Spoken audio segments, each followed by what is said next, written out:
Poland detains Belarusian suspected of espionage for Russia amid tense border relations.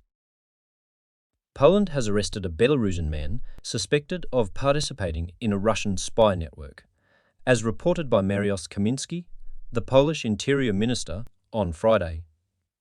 The suspect is allegedly the 16th individual involved in such activities. According to Kaminski, the individual is accused of conducting reconnaissance of military facilities and ports and engaging in propaganda activities for Russia. This arrest comes at a time when relations between Poland and Belarus are increasingly strained, following Poland's decision to augment the number of soldiers stationed along the Belarusian border.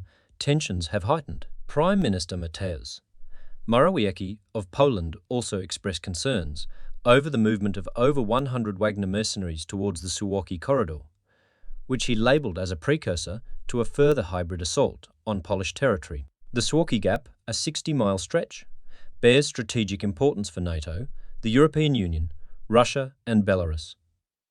In addition to these tensions, Poland claimed on Tuesday that Belarusian helicopters violated its airspace, an accusation that Belarus has refuted. In response to this alleged incident, Poland lodged a stringent protest against Belarus. Russian port continues operations despite drone attack. State media reports. Following a drone attack, Russian state news agency RIA Novosti reported that operations at the port of Novorossiysk remain unaffected, quoting the Russian Seafarers Union.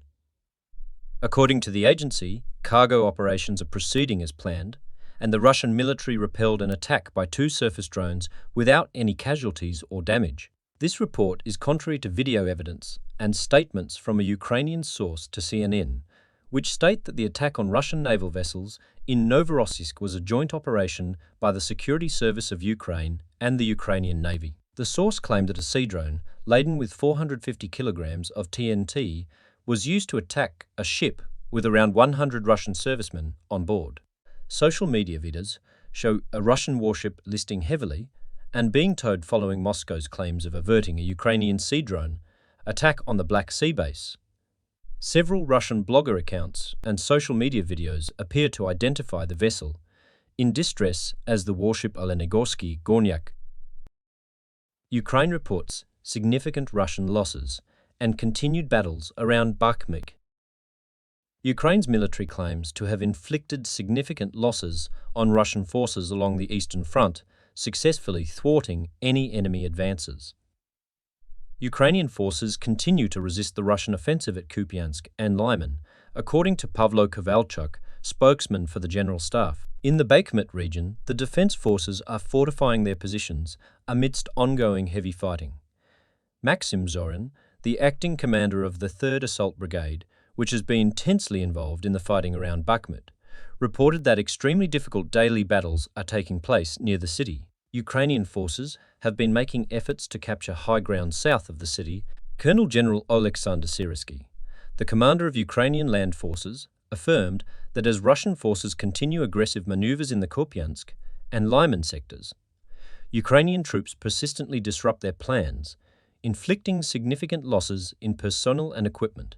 Additionally, the General Staff stated that Russian attempts to initiate offensives in the Donetsk region, specifically around Avdiivka and Mariinka, have been successfully repulsed.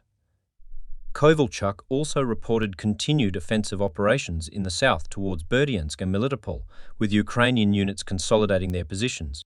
Simultaneously, allegations have surfaced that Russian forces in the occupied city of Enerhodar are coercing workers at the nearby Zaporizhzhia nuclear power plant to apply for Russian passports, threatening reprisals for non-compliance.